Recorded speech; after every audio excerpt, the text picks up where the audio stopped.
Again, we're a group of community members, activists, faith leaders, and we're here to really discuss what happened this past weekend at the Alamo nightclub and Charleston County's decision to align itself with ICE.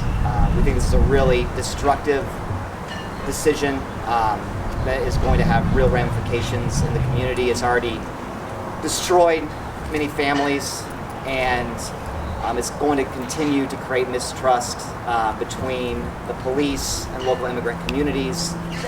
LGBTQ plus immigrants and Latino were detained, questioned, and treated like criminals simply for being present at a nightclub. Since then, national agencies, including the White House, DHS, and CBP, have pushed a narrative suggesting that this was a cartel gathering spot. Let me be clear. We do not condone criminal activity, but no one deserves to be treated as guilty by association.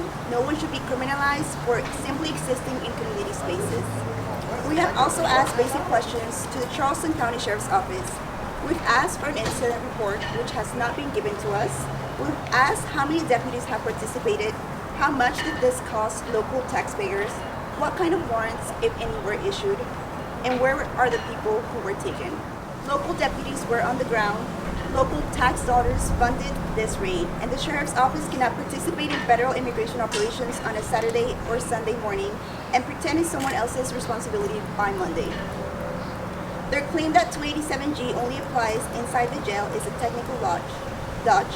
This agreement creates a pipeline between local arrests and federal deportation. It erodes public trust, discourages people from reporting crimes, and makes all of us less safe.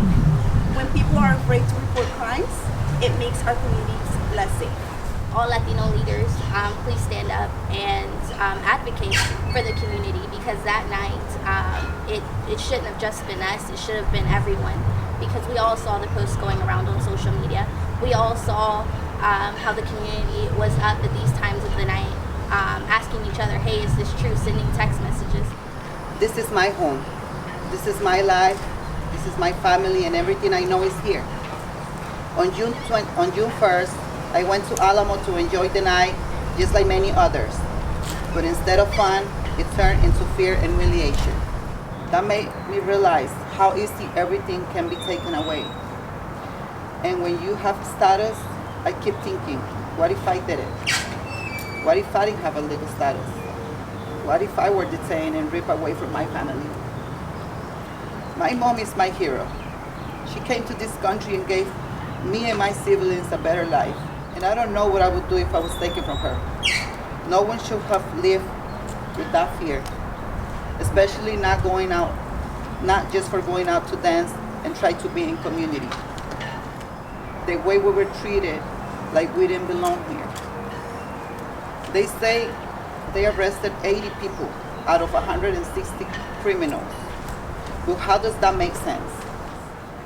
That night, people were thrown to the ground face first and handcuffed like criminals. We were held inside for nearly 2 hours, and at the very beginning, guns were pointed at us like criminals. But I didn't see a cartel. I saw hardworking men and women, people who had just finished a long work week, out trying to enjoy a night. When you start adding layers, being Latino, being trans, having dark skin, language barriers, the pictures becomes heavier and fear more real. Many of us are too afraid to speak up, not because we are guilty, because we fear retaliation, because we don't have legal status, because just existing in the wrong place at the wrong time is treated like a crime. For many, that's just their offense. If going to enjoy the life is a crime, then I guess I'm guilty. But one thing I refuse to be is silence.